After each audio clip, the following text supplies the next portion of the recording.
There is a moment in life, not noisy, not dramatic, but if you've ever experienced it, you'll never forget. It's when you look at your phone. No new messages.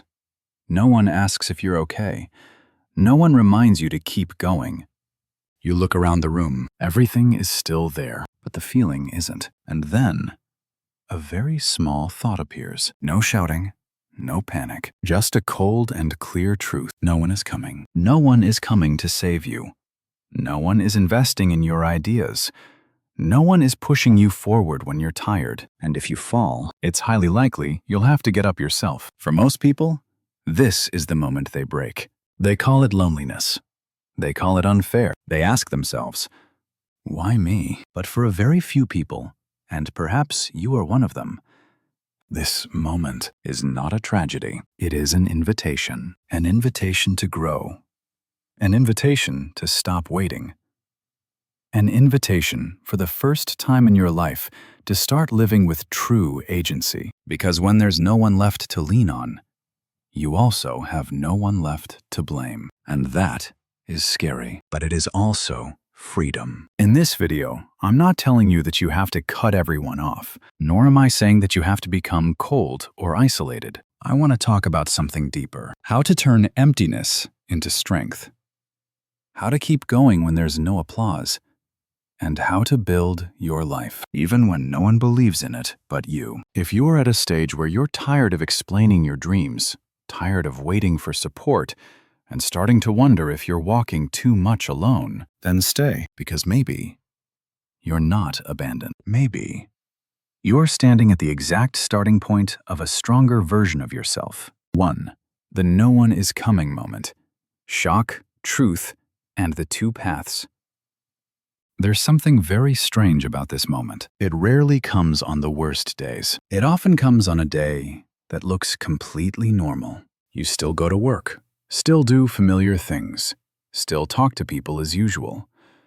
But inside, something changes. Maybe it's when you realize you've been talking about an idea for months and no one really follows up. Maybe it's when you face difficulties and your first instinct is to call someone. Then you stop because you know they don't have the answer either. Or it might be very simple. You're tired and no one notices. That's when the truth emerges. Not loudly, not cruelly, just a very clear statement in your head.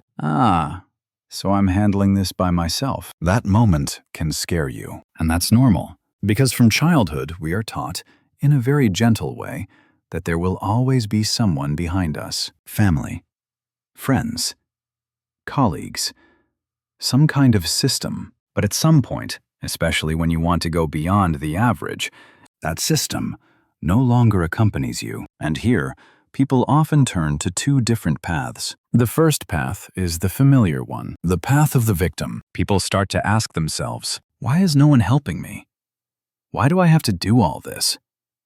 Maybe I'm asking for too much. They are not wrong to feel pain, but they get stuck there. They wait for a signal, an acknowledgement, someone to come and say, you're doing it right. And when that doesn't come, they stop. The second path is quieter, and fewer people travel it. On this path, people also realize no one is coming. But instead of asking, why me? They ask a different question. So then, what will I do next? That question may sound small, but it changes everything. Because the moment you accept that no one is coming to save you, you also unwittingly receive something very big in return. Agency. You no longer wait, no longer ask for permission, no longer live by the reactions of others. You start living by your own choices. I've seen this in many people. A freelancer realizes no one truly cares if he has enough clients. A content creator understands that if they don't show up every day, no one shows up for them. Someone leaves a relationship, and for the first time has to take care of their own emotions. Their commonality isn't that they are stronger than others, but that they stopped waiting. And this is the first small lesson of this video. No one is coming to save you is not a punishment. It's a reminder that you are old enough to take the wheel yourself. You are not abandoned. You're being entrusted with responsibility. The problem is, when you take on that responsibility, you also begin to face a harder question. if I can take care of myself? Do I still need the support of others? And if so, what should that support look like so it doesn't become a burden? That's what we'll talk about next. 2. Support isn't evil, but unexamined support is a trap. After the moment you realize no one is coming, another thought often appears very quickly. A thought that sounds reasonable, sounds very human. Maybe I just need a little more support. And let me be clear from the start. That thought is not wrong. Support is not a bad thing. Humans are not born to live in a vacuum. The problem is not with support. The problem lies with support you've never looked squarely at. Because not all support is the same, and not every cost of support is stated up front. Let's try looking at support in a very simple way. It usually falls into 3 forms. The first form is emotional support. Words of encouragement. Phrases like, "You're doing great." Nods that make you feel like you're not crazy. This form is very necessary, but if you live entirely dependent on it, you'll get used to only moving forward when someone is applauding behind you. The second form is resource support. Money, opportunities, introductions, a door opened to help you. This form can accelerate things very quickly, but it's rarely free. Sometimes the price is your silence. Sometimes it's having to adjust your dream to be more palatable. And sometimes it's the feeling that you no longer fully own what you're building. The third form is strategic support, a true mentor, honest feedback.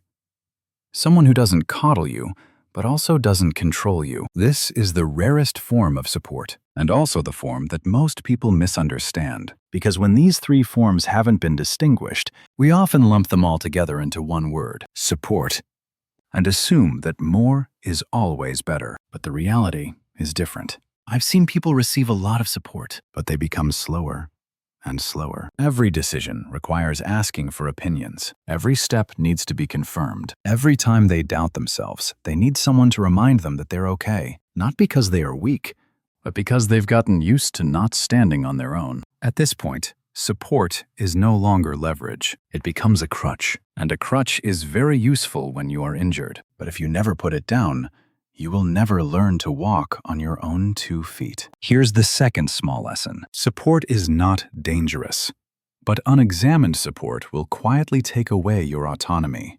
It's not the question, do I need support? But rather, is this support making me stronger, or is it helping me avoid responsibility? And when you start asking that question, you'll realize an interesting truth.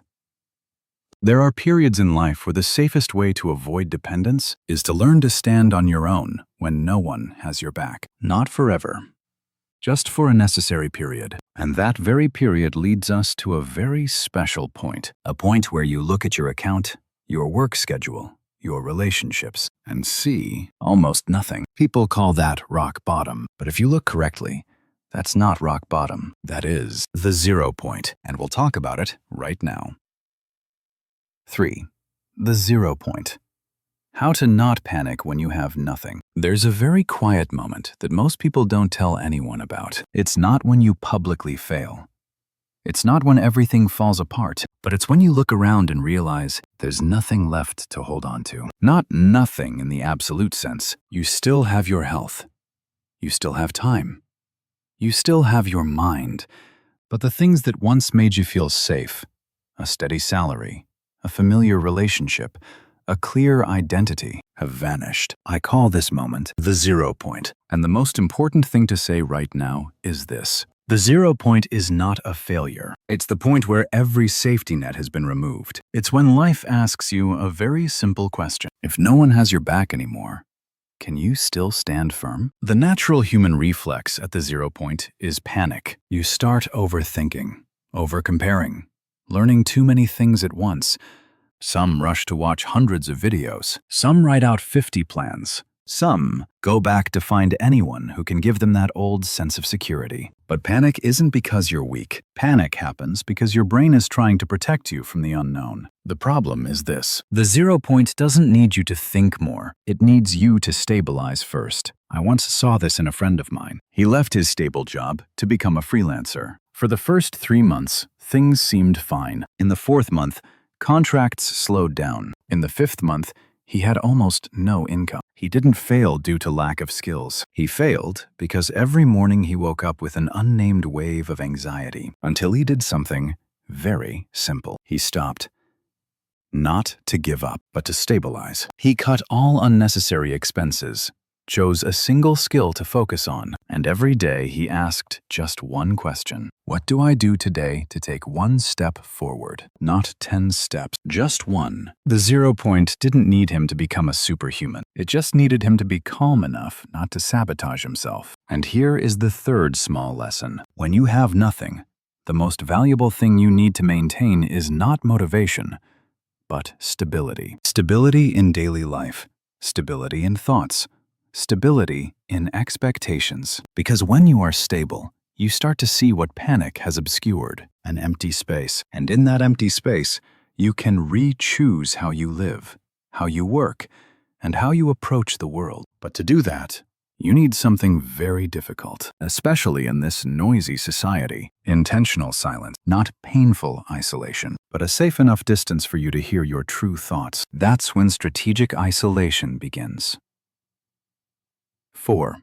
Strategic isolation versus lonely isolation, the line that saves you. After you reach the 0 point, many people follow a familiar piece of advice: be alone. But few people clearly tell you in what way being alone is what makes the difference.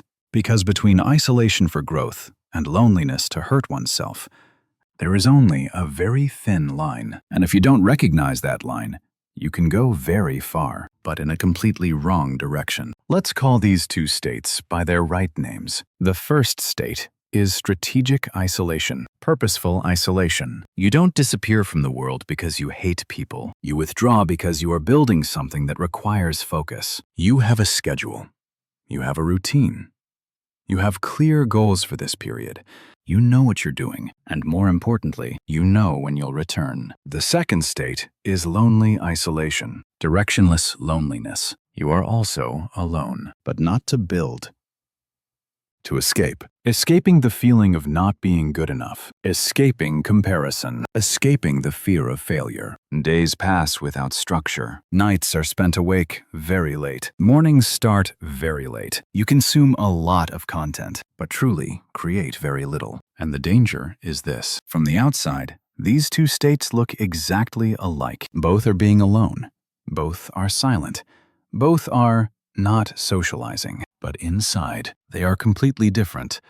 I once saw a friend proudly say that he was in monk mode, but each of his days only revolved around watching more videos, reading more philosophy, and waiting for a day to feel more ready. 3 months passed. No product, no progress, only more self-doubt. That was not strategic isolation. That was lonely isolation disguised by words that sounded powerful. And here is a very important, small lesson. Isolation is only valuable when it produces something tangible, a new skill, a product, a better habit, a clearer version of you.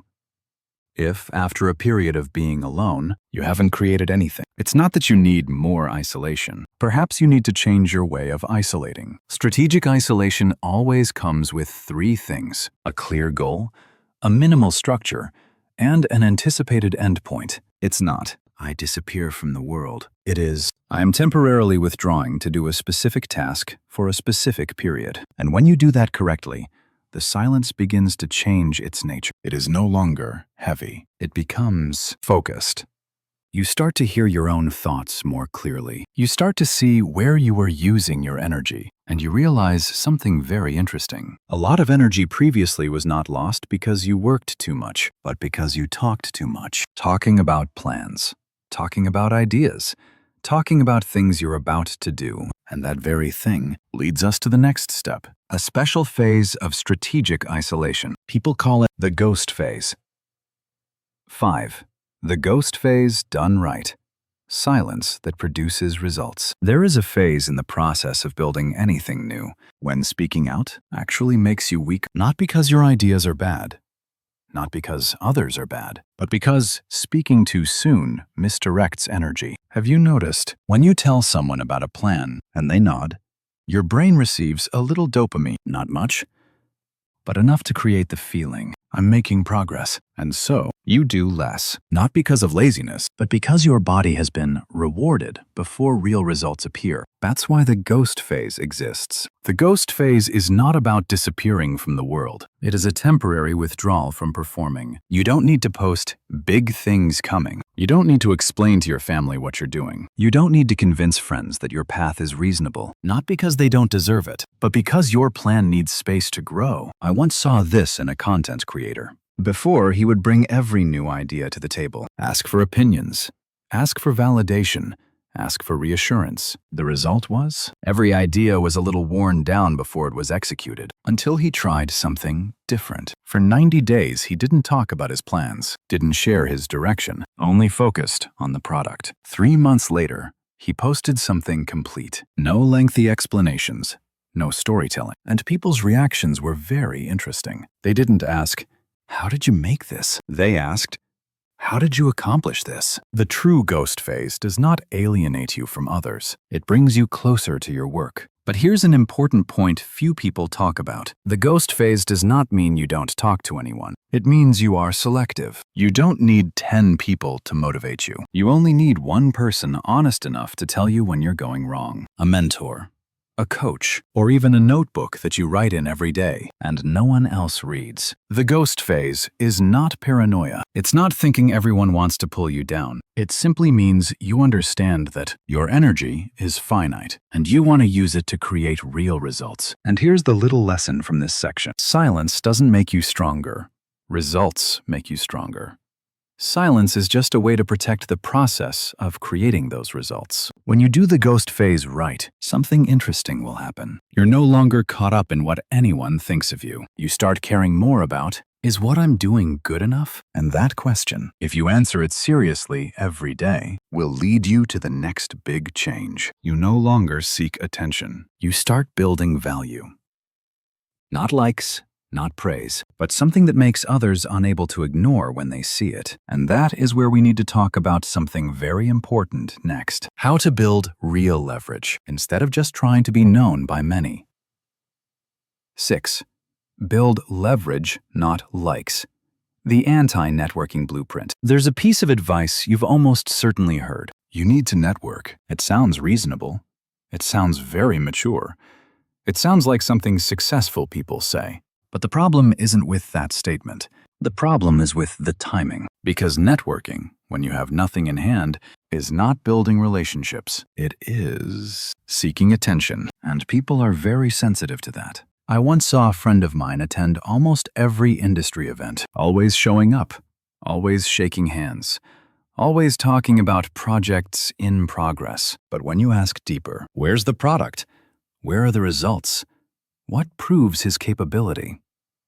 Nothing concrete. No one hated him, but no one needed him either. That's the hard truth of early networking. When you don't have leverage, you walk into the room with an attitude of asking permission, asking for attention, asking to be remembered, asking for an opportunity. And those stronger than you might be very polite, but they won't bet on you. Not because you're not worthy, but because you haven't become essential yet. That's why I call this anti-networking. Not because of hating people, but because of understanding the correct order. Instead of asking, who should I know? Ask a different question. How useful can I become? Leverage is not a contact list. Leverage is what makes others actively seek you out. And it's often built from 3 very simple blocks. The first block is skill. Not skill to show off, but skill to solve a real problem. The second block is proof. A product, a result, a case study. Doesn't need to be perfect, just needs to be real. The third block is discoverability. A portfolio, a personal page, somewhere on the internet, where when people need, they can find you. I once saw this happen very naturally. Someone who didn't attend any events, didn't try to build a personal brand, just consistently did good work, and clearly shared the results. One day, an email arrived. Not a coffee invitation, but a very specific question. Can you help us do this? That's the difference between word-of-mouth networking and value-driven leverage. And here's the small lesson from this section. Don't try to be known. Become essential. attention will follow. Networking doesn't disappear from your life. It just comes later, when you walk into the room with something in hand. And by then, you no longer have to prove who you are. Your work does that for you. But to build such leverage, you need a very important thing that few talk about. Not motivation, not inspiration, but inner discipline. A way of treating yourself strict enough to move forward, but also kind enough not to break. That's where we'll go next. 7. Discipline without self-hate. Commander mode with a safety valve. When you start building leverage, one thing easily happens. You become strict with yourself. Very strict. At first, it's beneficial. You wake up on time more often, work with more focus, make fewer excuses, and then, without you knowing when, the voice in your head changes. It's no longer, "We need to try a little harder," but becomes, "Why are you so weak?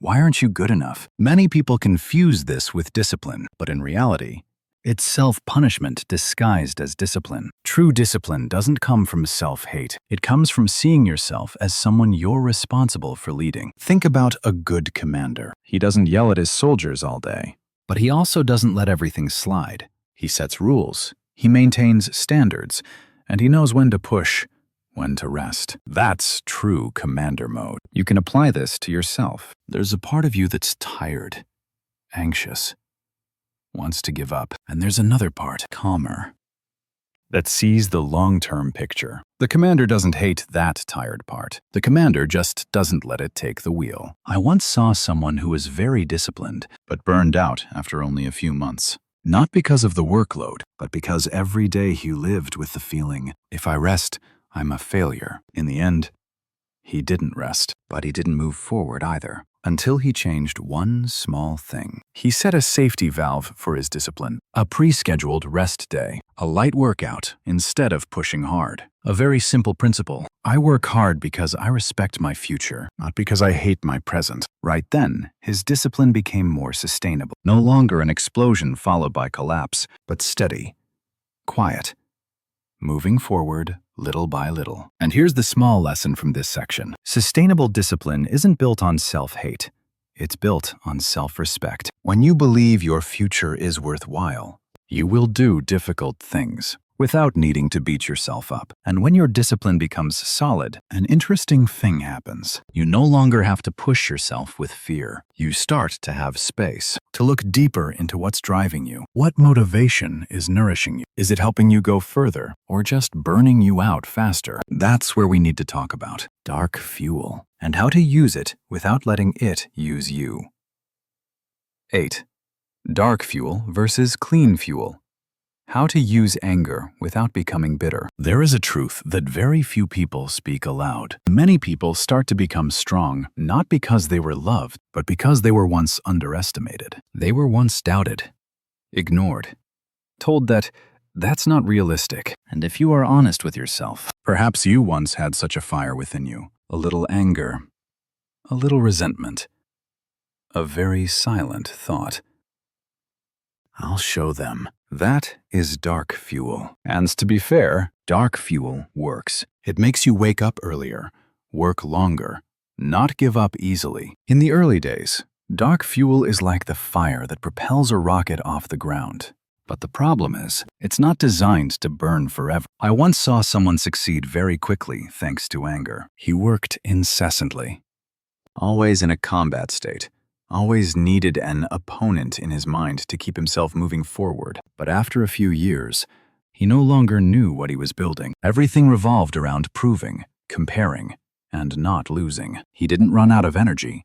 He ran out of joy. That is the price of using dark fuel for too long. Dark fuel is very powerful, but it is also very hot. If you don't control it, it will burn down even what you are trying to build. That's when clean fuel needs to appear. Clean fuel is not noisy, not explosive. It comes from a quieter place. The pride in doing good work, the satisfaction of seeing yourself progress, the sense of calm in knowing one is on the right path, even if no one sees it. Clean fuel doesn't make you run fast. It helps you go far. True maturity is not about denying dark fuel, but knowing when to change fuel. You can use anger to get through the initial phase, but once you have a foundation, You need to switch to a more sustainable engine. And here's the little lesson from this part. Anger can help you start, but only serenity can help you continue. You don't need to forget what once hurt you. You just need not to let it drive the car for you. When you learn that way, your energy starts to change. You no longer work just not to lose. You work because you respect what you are building. And when the engine is cleaner,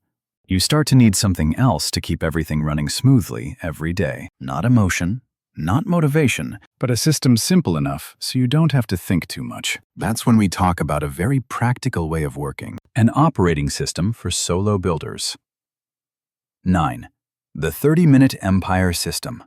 A practical operating system for solo builders. There comes a point in this journey when you will realize something very clearly. Emotions can no longer be what controls your day. Not because emotions are bad, but because they are unstable.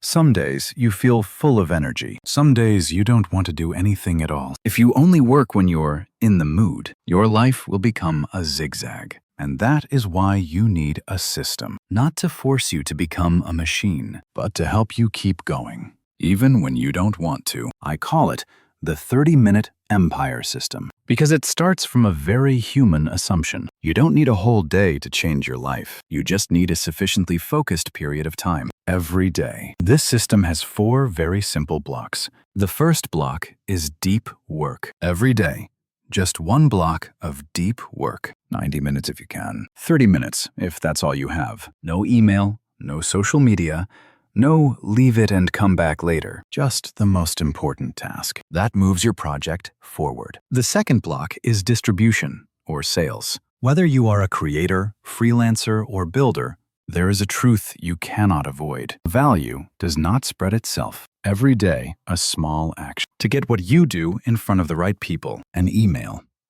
a post, a well-placed greeting. No need to be perfect, just consistent. The third block is maintenance, the uninteresting tasks, but the ones that keep the system alive. Clean up files, track money, maintain health, get enough sleep. No one applauds this part, but without it, everything else will collapse very quickly. The final block is evening review, just a few minutes before the end of the day. No self-reproach, no self-congratulation, just one very honest question. Did I move forward today, or was I just busy? A friend of mine once applied this system during a very difficult period. He didn't have much time, didn't have much money, didn't have anyone pushing him, but every day, he maintained a block of 30 to 60 minutes of real work. 3 months later, there was no miracle, but there was something very important: momentum.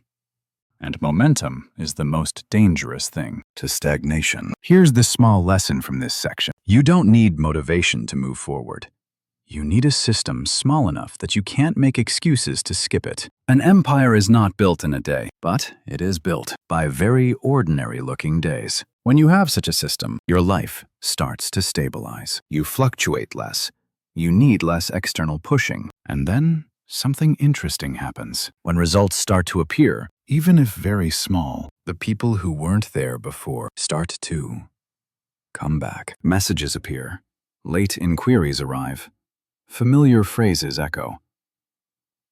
And that is when you face a final challenge. Not about discipline, not about the system, but about boundaries. That is where our story comes to an end. 10. When you win, they return. Boundaries, forgiveness, and power. There is a very strange moment that you only encounter after everything starts to go up. Not when you're still struggling. Not when you need people the most, but after you've stood on your own 2 feet. Messages appear. Very subtle inquiries. Familiar, yet strange remarks. I see you're doing really well lately. I always believed you could do it. Before I was just worried about you. And if you're honest, there will be a feeling within you that's hard to name. Not exactly anger. Not exactly joy either. Just a little sadness. And a little awakening, because you remember very clearly the days when the room was silent, the days when no one asked about you, the days you told yourself, well, I'll take care of myself. And now, when everything is different, they return. This is when many people make mistakes. Some close the door completely, becoming cold, carrying a silent bitterness. Others open the door wide, letting everyone back in as if nothing ever happened, only to then find themselves pulled off course again. But true power does not lie in those two extremes. True power lies in boundaries. Boundaries are not punishment. They don't need to be loud. They are simply clarity.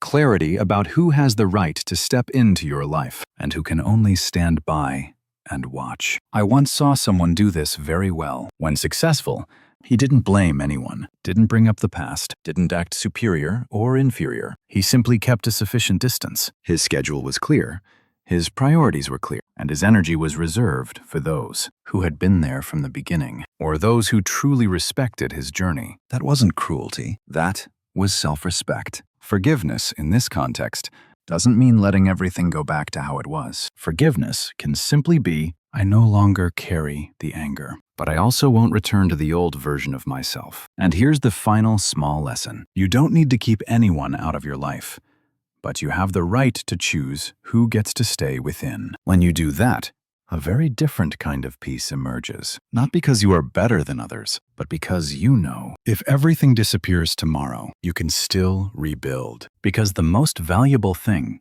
is not a network, not recognition, not luck, but the person you've become in silence. And perhaps this is the most beautiful thing about this journey. When you no longer need support to exist, you can only then give support consciously, not saving anyone, not dragging anyone, just standing beside those who are truly walking.